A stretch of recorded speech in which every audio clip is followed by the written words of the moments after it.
84% are receiving Social Security. Many of the residents, Social Security is their sole source of income. And so they're still cleaning up debris.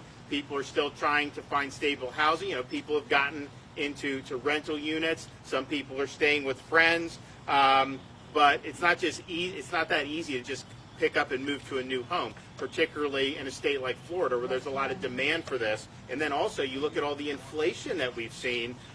Stuff's a lot more expensive than it was just a year or two ago. So we understand the challenges that folks are facing. As soon as the tornadoes hit, Florida Department of Emergency Management had deployed disaster staff, recovery staff into the impacted counties. They conducted a damage assessment with county officials, with FEMA, and with the U.S. Small Business Administration. I then declared a state of emergency, and the main reason for that was to be able to unlock our request to the Biden administration for individual assistance. And we requested all programs under individual assistance to provide relief for the impacted communities. Unfortunately, that request was denied. I thank the counties here for working really hard, but we realize that they've worked hard. We want to maximize the amount of support that we can get, and we need more assistance. So that's why we're appealing the decision. We're going to continue to fight. And look, these things should be above politics when people have needs like this. And if you look at since Biden's been president, it seems like whatever they can do to thumb their nose at Florida, they try to do it. I mean, they cut our monoclonal antibody funding. It's true. They cut our monoclonal antibody funding at the end of last summer when we had helped tens of thousands of Floridians stay out of the hospital. We no doubt saved lives from having that. It was very successful. And then they seized control of it and dramatically reduced the allotment to the state of Florida. We passed and I signed the prescription drug bill so that we could purchase large-scale amounts of drugs cheaper from Canadian companies. And I worked with President Trump to get that done. And it's still sitting around Washington and has not been approved by the Biden administration. So we literally have a warehouse in Central Florida that's ready to receive all this. We'd save tens of millions of dollars, but yet no approve, even though we were the first state to submit it and really the state that led to all of that. So you always see instances in which Florida, they're trying to be stuck. I think it's a mistake to use politics with this. I think you got to help people when they need it, and that's what we've done in the state of Florida. Whether it's a place like Southwest Florida, we want to be here. Whether it's other parts of the state, with COVID, a lot of the things we did first in COVID. We did a lot in Broward County with testing and vaccination sites, all these different things, and we were happy to do that, and we're going to continue to work. So we want to be able to get relief to the people that need the relief. I have Kevin Guthrie here. Going to continue to work through that. We are going to ask for relief for these folks, and hopefully we'll be able to get it, because that's what these programs are for when you have really severe events. And some of these things, like with tornadoes, the thing is, it can be real severe in one area, and you could go down the street, you wouldn't even know a tornado hit sometimes. I mean, that's just the way it is. So it's a little bit different than what we're used to when we have like a Hurricane Irma or something, where you see a lot of stuff for miles and miles. Sometimes it could be more contained, but it is very significant damage. And to have that many people displaced, particularly so many senior citizens, that's a really big deal. And I think that requires a coordinated response, both local, state, and federal. Okay, well, we are going to hear from some folks today who've been affected by this. We take Governor's questions, Governor? We're going to do some stuff. So first, let me bring up Ellie and Tony Costales to deliver remarks. They obviously have been impacted by this. So y'all want to come up here?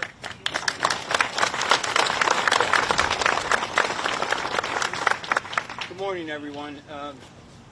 As you can see behind us, that is what's left of our home. And thank God for the Sheriff's Department for coming in the first day and helping us with the security in many ways and the cleanup. They've done a wonderful job, Governor.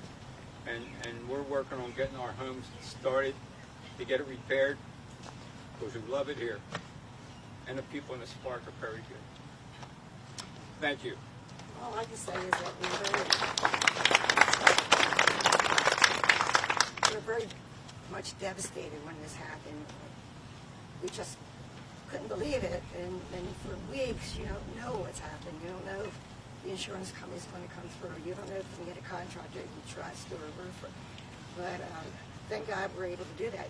But if it wasn't for the sheriff's office being here, protecting the gate and the people, and coming through in the evening to make sure there's no looters or anybody else here, it was just peace of mind. And we thank the governor for supporting us so much.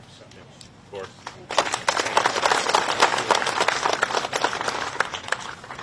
Okay, Ed and Yesenia Murray, you guys want to come up and...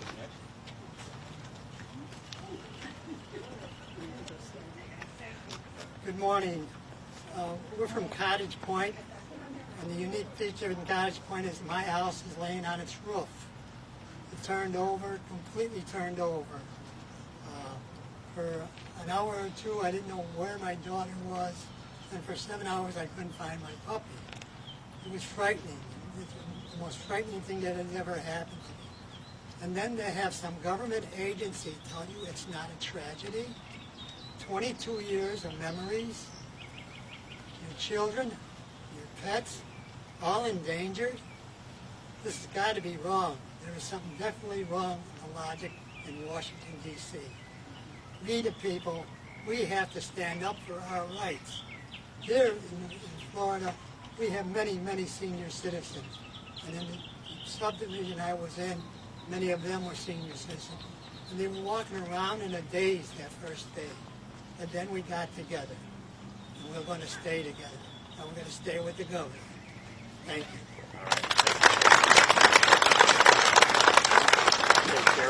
Yes, sir. Thank you for being here today. Thank you. First, my thoughts and my prayers and my heart are with you, as they have been from the very minute this tragedy occurred. I was here minutes, and my team were here minutes after this tornado came through, and it was devastating. And in seconds and minutes, their lives were literally turned upside down. Met by fire, EMS, it was all hands on deck here. When you look at the roadways, you couldn't walk. There were electrical lines down. To say it was devastating is an understatement, because I was here minutes after. Talk about the Biden administration and their continuous failures. We've seen them fail on the international level, the national level, and now the state and unfortunate local level. The governor said it right. It's about being a human being and doing what's right. It doesn't matter anything at the end of the day but doing what's right. And thank God for our great governor that stands for just that.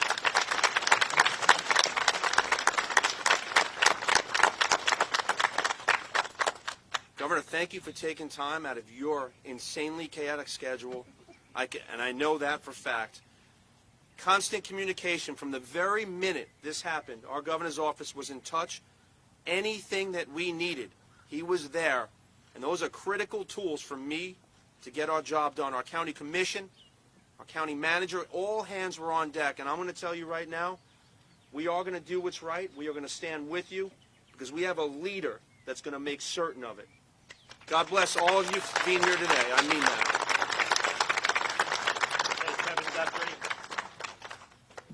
Well, good afternoon. Governor, thank you very much for your leadership on this, and I'm sorry, good morning. Thank you for your leadership on this, Governor. A couple of things that I just want to notate is, it was local government. We talk about a program here at in emergency management that we're federally supported, state managed, locally executed. And I'm going to get back to that in a few minutes, but it was your local government that came to your aid in your time of need very quickly. Obviously, we informed the governor's office that morning, and I was directed to get down here just as quickly as possible. I left Northeast Florida, got here by about 2 o'clock in the afternoon, and our team went to work right alongside the emergency management folks in Charlotte County and Lee County, and all of our first-line public safety officials, to include the sheriff's office, local law enforcement, and then our local fire districts. We could not do this without our state partners. So I'll talk about that state-managed response that we had. We had Volunteer Florida here, Elder Affairs, the Department of Persons with Disabilities, Department of Children and Families, Department of Economic Opportunity, Department of Veterans Affairs, Department of Health, and Department of Highway Safety and Motor Vehicles that helped out with getting people their driver's licenses, their marriage certificates, their birth certificates back to them. We could not have done that without that help. We've been working closely with Charlotte and Lisa with their support to continue to help you. At the division, we always say that disasters start at the local level, and this certainly started at the local level. And we're doing everything in our case to manage it. But now we're at that point where we need federal support. It's another tool in the toolbox that we have in the mantra of locally executed, state-managed, federally supported. So we're here today asking for the federal government's support in that. 84% of the individuals that were here involved in this disaster are on Social Security income. This is Lee County and Charlotte County's most vulnerable population, and we need to respond accordingly. With that, sir, again, thank you for your leadership on this. We will continue to support everyone that is here and Charlotte County as well. Thank you.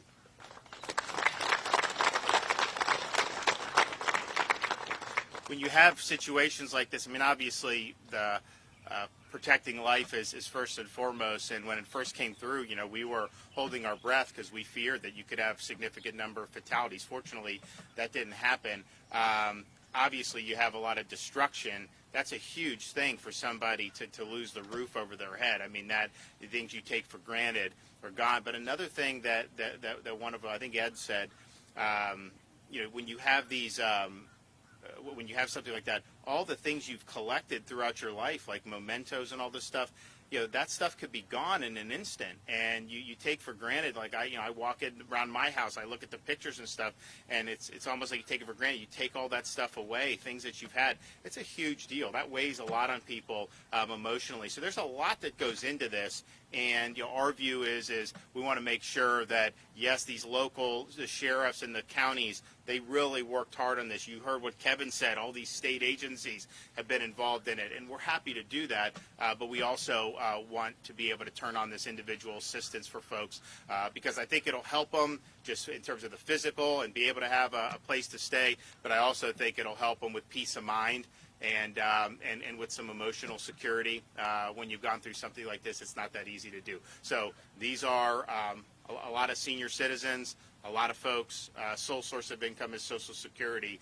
So if you're going to have an individual assistance program, you know, I think this would be the type of thing that you would want to use it for. So we are sending that appeal, and we're going to keep on fighting to help Floridians who are in time of need. All right, thanks. Governor, is there anything you filed differently or supplement to what's previously been filed with FEMA to prove the need on the basis of the damage that was done?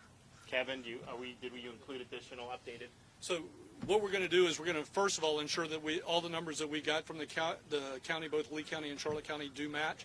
We're going to go back and look now that people are now a month beyond this, what additional or cascading things have happened that are now what we call unmet needs that would also apply to individual assistance. So we're going to be looking at, now that they're a month out, who had insurance claims denied, who had other expendables that they now have to take care of.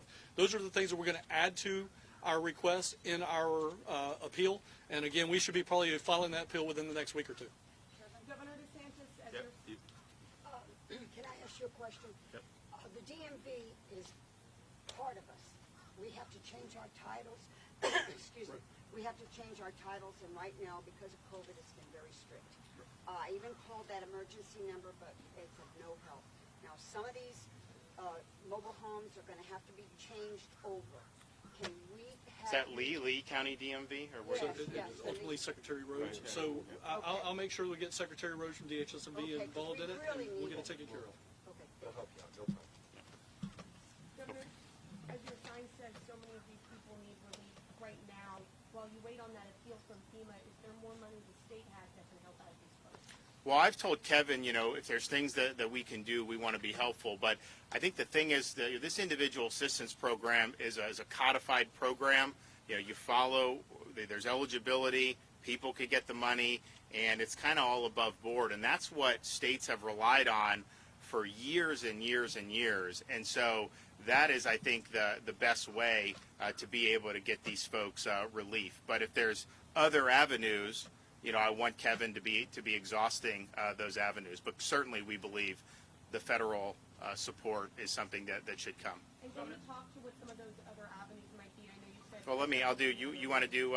Did someone else have one? Yeah, I had one. I just wanted to ask, if that appeal is denied, what are the next steps for you guys to offer assistance to people affected? Well, I think we'll cross the bridge when we come. I mean, Kevin's going to be working on the different options. If you look, I think pretty much every major disaster that Florida's had. I mean, most recently was Surfside, where they had individual assistance support for the families who had been both displaced and I think also the families of people who, unfortunately, we had a number of fatalities. There was a really, really crushing thing, and so they were able to get, and that involved, the Surfside is a little bit different demographic, than here. I mean, this was an oceanfront condominium complex, but even then, and a lot of these people had, more than average means.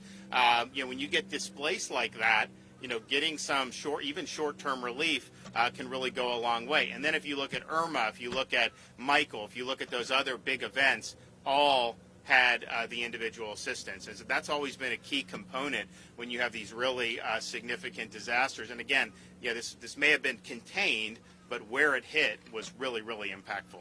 Governor, how has the state helped these people since tornadoes last month? Well, Kevin went through a lot of it, but I'll let him elaborate. So again, when we get to a point like this where we're dealing on a micro level event, even on the macro level events, we still do it the same way. We're at the point of case management, right? So again, if you look around, as I see a gentleman behind you wearing a veteran's hat from the U.S. Coast Guard, we get that person with the Department of Veterans Affairs to see if there's any programs that the state has or the federal government has that will help a veteran recover from something like this. So again, elder affairs, persons with disabilities, Department of Health, things like that, Department of Children and Families. See what programs we have access to that we can turn on to help individuals in their time of need, and then their federal counterpart, see if there's something there.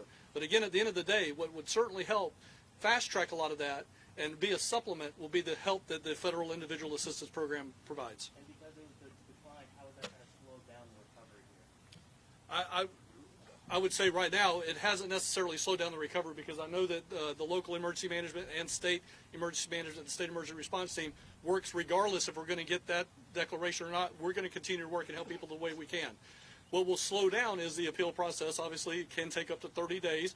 Then they can reply back. We're not going to take 30 days to get it done. We should have that done this next week and send our appeal back up to the White House, or I should say the White House, to FEMA, and then on to the White House. So we're going to have that done this next week. They'll have to reply back to that. But again, we're not going to stop working for Floridians, right? We're going to continue doing what we do. But there will be a federal delay based on this. What, you guys? What more can we do? Excuse me, Governor, there's a program called Rebuild Florida. It's through the Department of Economic Opportunity. That would require the feds to sign off. So they give it to us. We do it. And I mean, how many we've done? I guess we've done that through DEO. Yeah, we've done it through DEO with Irma, all of our hurricanes that we've had. Yeah. So we would be happy to do that.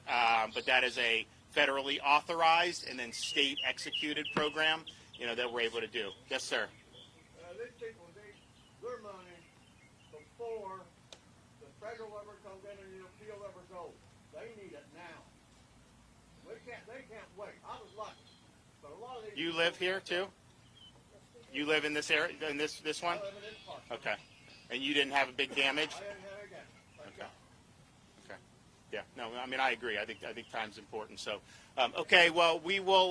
We're going to stay on this, and I told Kevin, look to see what other avenues there are. There are actually a lot of avenues, but it really does require, some support all the way up and down the chain, and that's how we like to do these things. Local, state, and federal all work together to be able to help the folks that need help the most. Okay. Well, thanks so much. This lady right here, I'm telling you.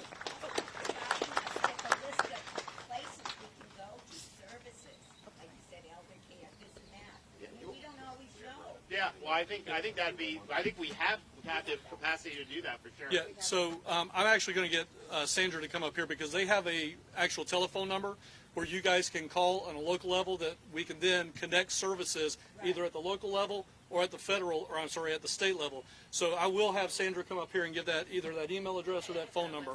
Yes. Yeah, if you go to Iona Tornado at legov.com, we have a lot of those local resources that we are trying to pull together. We're about to kick off a long-term recovery committee, and we're going to have case management started at the local level. When we opened the multi-agency resource center right around the corner here, so if you go to Iona Tornado at legov.com, if you go to that website, there is information there where you can find the local resources that we currently are pooling together. We have all the names for those of you that went to the multi-agency recovery center that was over at Waxahachie. If you have already given us your information, we have you on the list. So we're going to be calling you and reaching out to you with those local resources. If you did not make it over to the Waxahachie Center, you can go to that website, and there's information on a phone number you can call in order to get us your information. So once we have this long-term recovery center or the long-term recovery committee set up, we will be reaching out individually with nonprofits. So we're right at the cusp of launching that. And what's the website again? So it's Iona Tornado at legov.com. And Is that the email address or the web address? that's the web address. Yeah. Mm-hmm. Yep. All right, and make sure make sure we're involved with that, and then if we can provide any. Right, and for the media that is here, Betsy Clayton has sent you all of that information, so we would love for you to be able to just share that information as well. Governor, have you made an appointment to clerk of the... I got